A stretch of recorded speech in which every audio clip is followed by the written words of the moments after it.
What's going on, guys? Gomes here back again on another MLB The Show 19 Diamond Dynasty video. We just saw the SDS live stream revealing all of the May Tops Now and Player of the Month flashbacks, and let me say they are pretty damn good. I am so excited for the Lightning card, the hero card of the Player of the Month, and I think they did a lot better of a job with the Tops Now as well, albeit they still do have silvers, which you guys will see in a minute, but they did double diamonds. It was 2 last time, now it is 4, so I think there was a pretty good live stream. They showed us a lot of good stuff, and of course these cards are going to be dropping tomorrow.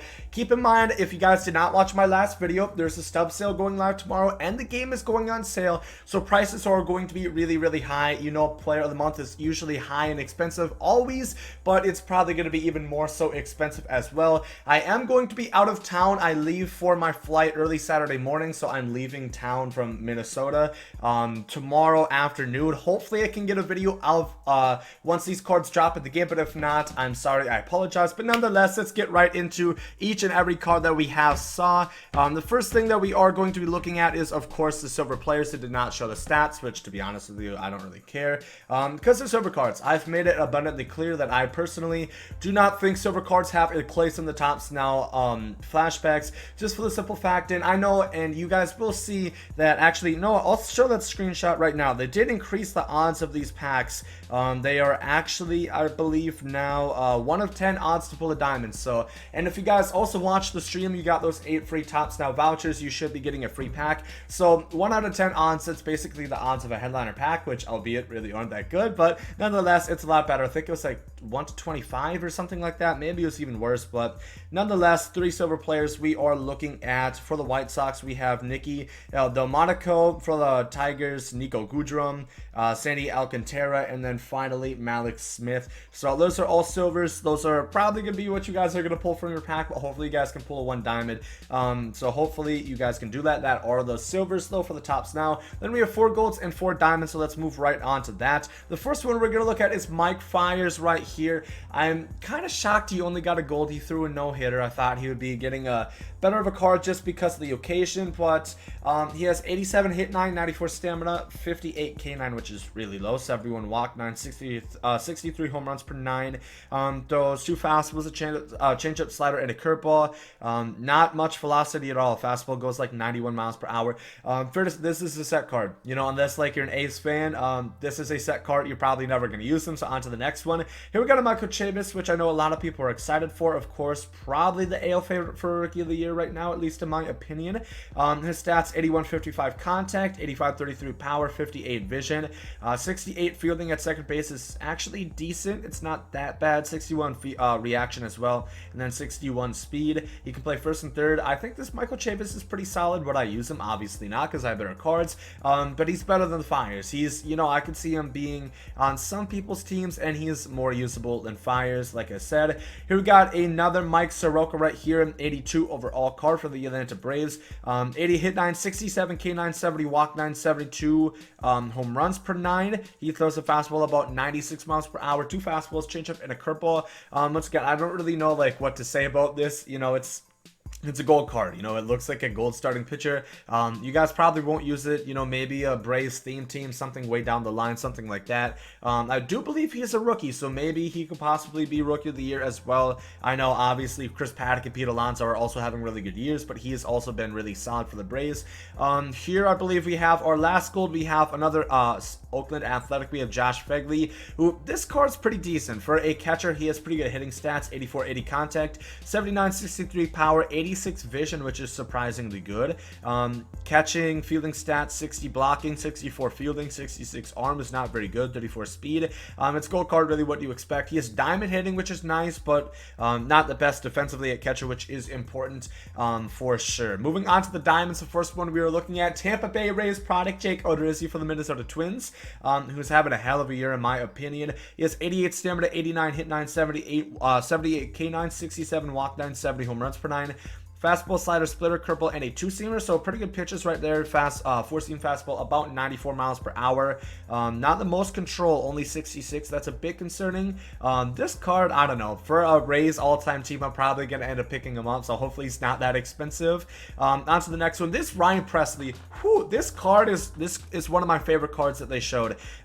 Because he's just looks so damn good. There's nothing he does wrong. 96 hit 9, 89 K9, 94 walk 9 with 82 control, which you guys know I definitely need that. Then he has 87 home runs per 9 as well. Four-seam fastball goes about 97 miles per hour, and he has a four-seam, two-seam, sliding curveball, and a slider. Really good pitches, everything around. He looks like Roberto Osuna, but better, and without a changeup, of course. So Ryan Pressly looks really good and obviously deserves it. He broke the most outings without giving up a run. I think that was Craig Kimbrell who had it before. And then we have a Gleyber Torres right here. This card hitting stats good. 96, 105 splits versus righties, really good. Then 68, 80 versus the lefties as well, pretty solid. So he's a righty who hits righties better than lefties. A little bit interesting right there. But he has 59 fielding at shortstop. That is fair to say pretty much unusable, at least in my opinion.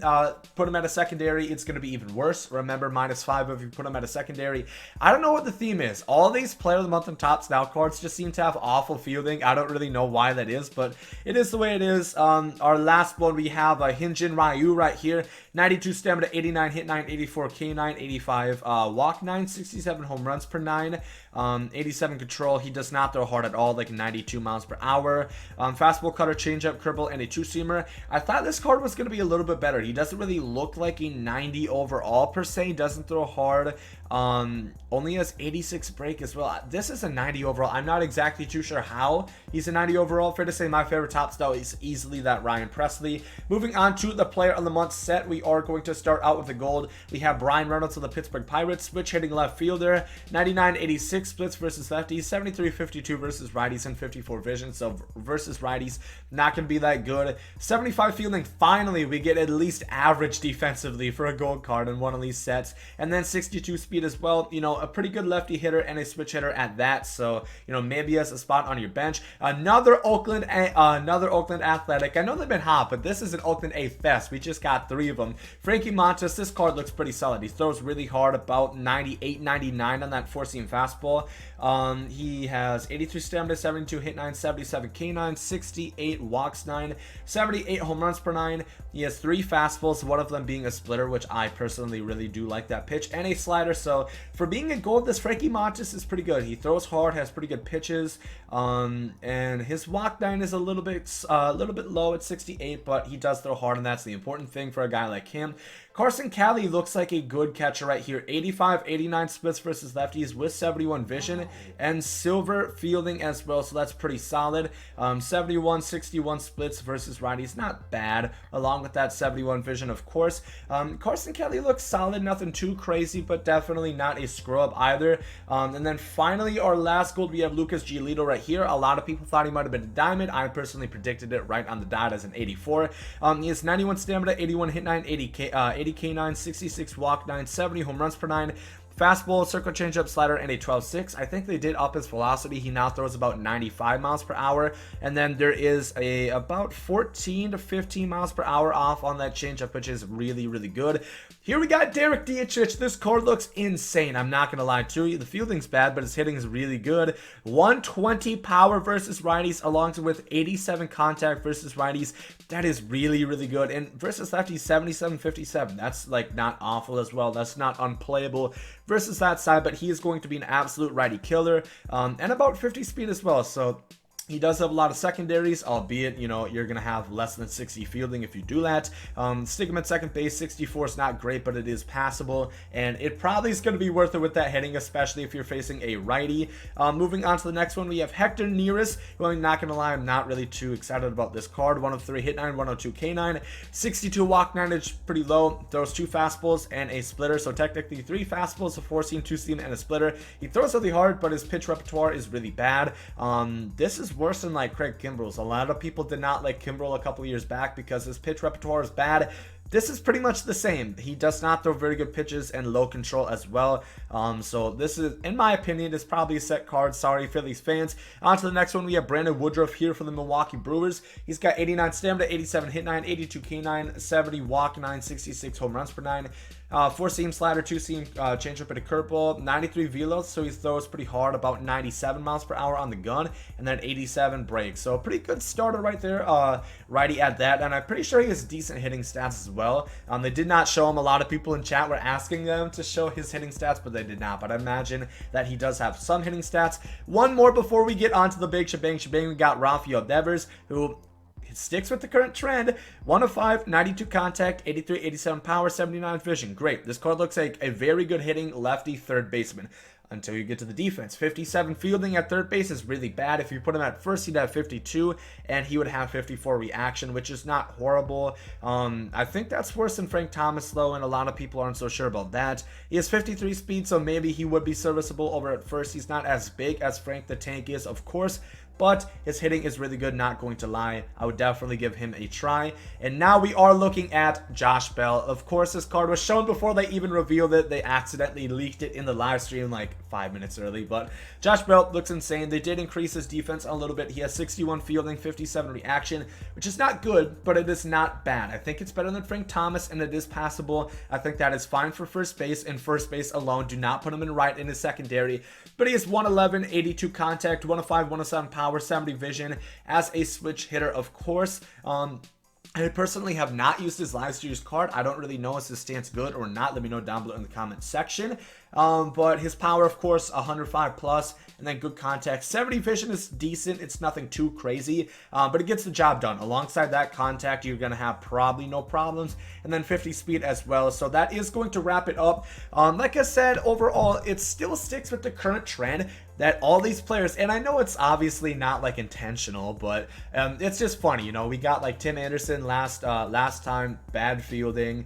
We had Austin Meadows, who literally had 40 fielding, and once again, right here we also get a slew of players with not very good fielding, which some of them maybe it's okay, but maybe I'm just too sly on defense, you know. I really get frustrated if I give up errors, and that leads to runs. So maybe that's it. Maybe I should try some of these guys out more. If I don't really know, because I'm going to be out of town. I really want that Josh Bell, I'm not going to lie. Even though I just got Frank Thomas, I'd like to try him out at the very least.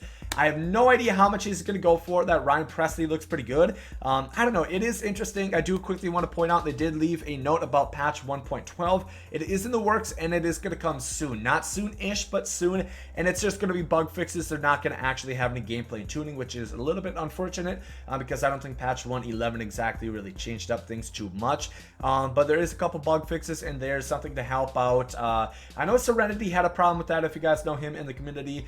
He was 11-0 in BR, and somebody glitched him purposely, and he got a loss, so he missed out on the chance to get Felix. As a Mariners fan, I really feel bad for him, so hopefully that does not happen to him again, but I don't think that got resolved for him at that time. Let me know down below in the comment section your favorite player that you saw out of this. Personally, I think the Josh Bell's really good, and the Ryan Presley, if he's going for a moderate price, or if I pull him in my top snap packs, I'm definitely keeping him, because believe it, I need pitching help. Let me know once again who your favorite players. If you guys enjoyed this video, leave a like down below. Hope you guys have a great day. There comes out.